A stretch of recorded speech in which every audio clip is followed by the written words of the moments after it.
لبيك اللهم لبيك لبيك لا شريك لك لبيك إن الحمد والنعمة لك والملك لا شريك لك لبيك اللهم لبيك لبيك لا شريك لك لبيك إن الحمد والنعمة لك والملك لا شريك لك لبيك اللهم لبيك لبيك لا شريك لك لبيك لبيك إن الحمد والنعمة لك والملك لا شريك لك لبيك اللهم لبيك لبيك لا شريك لك لبيك إن الحمد والنعمة لك والملك لا شريك لك لبيك اللهم لبيك لبيك لا شريك لك لبيك إن الحمد والنعمة لك والملك لا شريك لك لبيك اللهم لبيك لبيك لا شريك. Okay, Assalamu alaikum. So I've been asked to do a brief reflection on my experience with Hajj. So first, Assalamu alaikum everybody. It's good to, I guess, virtually interact with everybody after some time. And yeah, so we'll get started. So, alhamdulillah, alhamdulillah, bil alameen. Salli ala Sayyidina Muhammad wa ala ali Sayyidina Muhammad wa barik wa sallim. Okay, so yeah, my name's Osama Zahid. I lived in Champaign, Urbana area from 2012 to 2019, roughly. And alhamdulillah, I was blessed to go on Hajj in 2016. And yeah, just was asked to share a few reflections on that. So I was trying to organize my thoughts on this, and more or less, I was kind of able to organize everything under two major categories. One were things that I learned about myself from, like, within myself during Hajj. And then the second was things that I learned about myself and otherwise from my interactions with others during the Hajj, right? So obviously, and that second category, it's because it doesn't happen in a vacuum, right? You're interacting with tons of people. You're interacting probably with more people than you ever have before, from all different walks of life and different parts of the world. So anyways, okay, so that's the two things I'm going to go into. So I'm going to them in order, and just have a couple of lessons under each one. So in the first one, things that I learned about myself. Again, under each thing I'll have 2 points. So the first, or 2 lessons. The first lesson was this: the value, at least for my own self, of organization and discipline with regards to worship and with regards to my own spirituality. So this started actually with a lesson or some advice that I got from a local brother in the community, Brother Imran, who told me about, he's like, okay, first of all, when you're thinking about tawaf, and you're thinking about doing that, so there's some repetition to it. How do you accomplish it? How do you keep concentration and focus? The suggestion that he gave me was that plan it out beforehand. So for each round of your tawaf, there's no prescribed adhkar or anything like that, right? Except for a small portion of it. So he said, have du'as that you have set for yourself for different people, or different people in your life, or different things that you need help with, or whatever, for each round of the tawaf. And in that way, I was able to organize that aspect of worship, right? So for instance, I kind of did it in like outward circles, right? So first, a round of tawaf, making dua for oneself, second for immediate family, and then so on and so forth, this type of thing.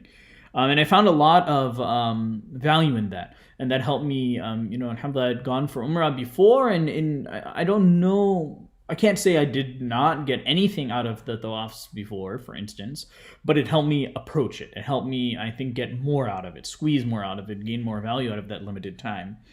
And then another thing, again, getting back to that idea of organization and discipline, it's probably more mundane, but for instance, the little story was that, when we first arrived in Medina, they set you up in the hotel and then say, okay, you can get your food at this buffet and all of that. And then what happens is that, you go there and there's so much food and you can eat whatever you want and this and that. And on the first day, obviously I made that mistake, right? I ate too much. I wanted to eat a little bit of this, a little bit of that, to the point where, like when you're so full that you can't concentrate on what you need to do, and then you can't get done what you need to get done. So pretty much that happened. Then that next day, I'm too lazy to be able to make it out to the masjid or to concentrate on your prayers and things like that. And that made me realize that at that time that, there needs to be discipline. There needs to be, even if you're in this special place, even though, that's not going to override everything. It's not just going to magically make things happen just because you're in Medina or you're in Mecca, or, for that matter, if we want to extend it, you're in the days of Dhul Hijjah or you're in Ramadan, that it's not just going to be kind of sheer force of will that's going to get you through it. There needs to be some discipline around things. You need to be able to focus on what's important, not get distracted by, the other things around you. So again, those are two things just from the experience that I learned about myself. And then the second one, in terms of from within oneself, was how much spiritual potential we have. So this specifically came from Arafah, from the lesson from Arafah. So in Arafah, again, there's no prescribed adhkar and worship necessarily. Actually, you're just spending several hours, and the primary thing that's at least we were told, that was the recommendation, was to make dua. And that's actually a bit of a daunting task, right? If you take these several hours just with you and Allah subhanahu wa ta'ala, just making dua. And to be honest, it wasn't something that I thought I was capable of, right? Like, you've tried that before. I've tried that before, to just sit after the salah and make dua, or just reflect, make dhikr. Like, you kind of top out, right? It only goes for a certain period of time. And several hours, going from like not even be able to handle like minutes to going for several hours. But subhanAllah, like, with all the people that were there, with the moment, with the value that, this is Hajj, is Arafah, this is like the peak, the essential thing. We did it, right? Like, not just me, like everybody there, we did dua. We really, you really pour your heart out to Allah subhanahu wa ta'ala, and you do it for hours. And upon reflection, you realize that it's like, well, it's not like a different person that was there. That was actually me. So it means I have that potential, just haven't perhaps capitalized on it in other places. So again, it was something I learned about myself there. Okay, so then that second major category that I was talking about was lessons that we learned from our interactions with other people. So the first that was interesting, let's see how I phrased it here, was I got to know people without knowing anything about them from before, right? And that way didn't have any preconceived notions about them. So when we interact with people regularly, we kind of, will ask, what do you do for work? Where are you from? Things like this. It was interesting. We maybe did the where are you from thing, right? Or you read things about people, right? You see like what type of clothing they're wearing, what type of car they're driving, whether they're a parent, whether, any of these types of things. All of a sudden we have all these layers and assumptions and suppositions that we have about people normally. But in our Hajj group, it was interesting. At most, you kind of got like, I'm from Arizona, or I'm from St. Louis, or whatever. That was kind of like it. And then everybody's kind of wearing, relatively simple clothing, even when they're not in ihram, they're trying to deal with the heat and this and that. So almost have no preconceived notions about people. And you're just going about and you're developing relationships with people, right? And it's about like, hey, we're going to go do tawaf now. Oh, we're going to get ready for this now. Oh, we need to shave our heads after we did Umrah. Okay, let me help you out with this. Let me do this. And you're developing these relationships with people, and it doesn't have any of those other things. And it really kind of, one time when it struck me, it was really interesting. There were a couple of brothers that were my roommates who I had developed, a good relationship with, and we had planned about when we were going to Masjid Nabawi and we were doing different things. I remember one morning, went to the one of the common areas that we used to gather in, and I saw a couple of them on video calls with their kids who are like in high school. They're like 10 years younger than me at that point. And I hadn't even thought about that. I hadn't thought about, these are people that are older than me. These are people that I maybe typically wouldn't interact with in this way or build these types of relationships with. Just because, not for any good reason, but just because that's how I operated in the world, right? And it was really interesting having that reveal like afterwards, and seeing that, well, since I didn't have that up front, I didn't have these barriers or these judgments or these things like this, right? And we saw this like in other ways as well. And another, like in a kind of parallel vein or on a similar note anyways, under this broad category of lessons that I learned from my interactions with others. It came out of this story when we were going to Masjid Nabawi. So that's a section of Masjid Nabawi that I believe, and I'm sure Sheikh Ousmane can correct me if I'm wrong on this, but there was a section of the masjid that the Prophet ﷺ designated that is one of the gardens of paradise. And people were, we were all kind of gathering there. So, it's that part that at least previously was marked off by different colored carpet and all of that. So, people try to go there and pray some nawafil there. And there's a rush, it's limited, so on and so forth. Anyways, we're there, we're in line, and remember, you're kind of in this crowd. You're literally like, forget 6 feet, you don't have like 6 inches from you and the next person. You're really like pushed up against each other, and you're kind of going there. And I remember I'm in this line, I'm in this group, and in front of me there's a couple of I believe I'm blanking. They were Dagestani or Bosnian. There's these giants, giant brothers, right? And we had, I'm a small person, right, comparatively, and we're going along in the line, we're talking, and they're like, "Oh, what's your name? Where are you from?" So on and so forth. And we finally get to that area where we're supposed to be doing the nawafil, and how are you going to do it? Where's this room? You can't even, And then these brothers just turn around. They're like, "Okay, Osama, you pray here now. We're gonna make space for you." And they make this like wall, and they like push. And I've just met these people. We've just talked and changed names, and subhanAllah, like you just had that feeling of like natural brotherhood and natural connection. And what was our only connection? That we were Muslims. We were Muslim brothers.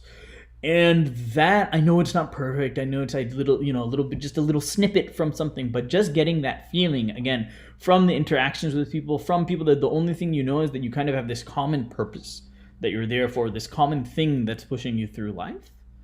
And it was just kind of like an amazing moment there. And again, that lesson there, that getting that natural brotherhood, realizing that there are people throughout the world, even when we feel kind of like isolated or separated or not, there are people who are, to be honest, they're looking out for you. They're going to make dua for you. They're going to be there for you. So that was that second thing. So just to kind of wrap things up and bring that summary again, is that there were two major categories that I reflected on from the Hajj lessons. One was things that I learned about myself from within kind of myself and my own things that happened to me, and then the second was things that I learned about from my interactions with others. So anyways, this is a recording, so I realize I don't actually have to recap. You can rewind and watch it. So anyways, jazakallahu khair on everybody for listening. I hope you found some benefit in this. And that's it. Okay. نشهد أن لا إله إلا أنت نستغفرك وأتوب إليك. السلام عليكم ورحمة الله. Fortunately, it looks like our Eid celebration will be different too. The most important part of the Eid celebration is the Salatul Eid is going to take place at home. That's right, in your living room, or if you're lucky, in your backyard. For most people, this will be the first time in their life leading their Eid prayer. So here's a quick guide on how to go about it. Eid Salah consists of 2 parts. The Salah itself, followed by the Khutbah. Firstly, let's look at the legal ruling in Sharia for each to get a better understanding. The ruling for the Salah. According to Imam Abu Hanifa, it is wajib, which means it's almost like fard or mandatory. According to Imam Ahmad ibn Hanbal, it is fardu kifaya, which means a communal obligation, where if only some people in the community do it, it will suffice for the rest. And a sunnah muakkada, or an emphasized sunnah, according to Imam al-Shafi'i and Imam Malik. But we are all strongly encouraged to pray the Eid Salah regardless of the technical differences in its ruling. Now for the ruling for the khutbah of Eid. The khutbah for Eid Salah is not mandatory, nor is it a requirement of Eid Salah. Thus, it is not required to give khutbah in every home. Anas radiallahu anhu, when he missed the Eid prayer, he prayed the Salah at home, but didn't ask his companions to give the khutbah. So the best thing to do is find the time your local masjid will stream the khutbah live, or any masjid in your time zone, and pray before that khutbah by 5 to 10 minutes, so that you can listen to the khutbah after your prayer at home for a general reminder. Now let's talk about the Salah itself. So even in regular circumstances, if someone misses Eid Salah in the masjid, it's okay to pray at home. Anas ibn Malik radiallahu anhu, as previously mentioned, once missed the Eid prayer in Basra, so he gathered his family and had one of his household lead them in 2 rak'ah. Hamad ibn Abi Sulaiman, the famous scholar of Kufa and teacher of Imam Abu Hanifa, said, pray as they prayed and do the takbirat as they did. Now that the ruling is clear, let's clarify the method of the salah itself. According to Imam Abu Hanifa, one is to pray with 6 extra takbirat. The first takbir is to commence the salah, known as takbiratul ihram, followed by 3 extra takbirat, dropping one's hands in each one and tying them after the third. Then the prayer will proceed as usual with Surah Al-Fatiha, then preferably with Surah Qaf, chapter 50, or Surah Al-A'la, chapter 87. Then the prayer will proceed as normal until the end of the recitation in the second rak'ah, where preferably Surah Al-Qamar, chapter 57, or Surah Al-Ghashiyah, chapter 88 should be read if possible. Then 3 extra takbirat will be recited, dropping hands in each and then going to ruku' in the 4th takbir. Then salah will continue as usual. According to Imam Ahmad ibn Hanbal, there will be 7 takbirat in the beginning of the first rak'ah, then salah will continue as usual with Surah Al-Fatiha and onwards. Then in the second rak'ah, there will be 6 takbirat, then salah will continue as usual with Surah Al-Fatiha and onwards. According to Imam Shafi'i, there will be 8 in the beginning of the first rak'ah before Surah Al-Fatiha. Then salah will continue as usual. After the salah, tune in for a live khutbah and enjoy the rest of your Eid with friends and family. Eid Mubarak.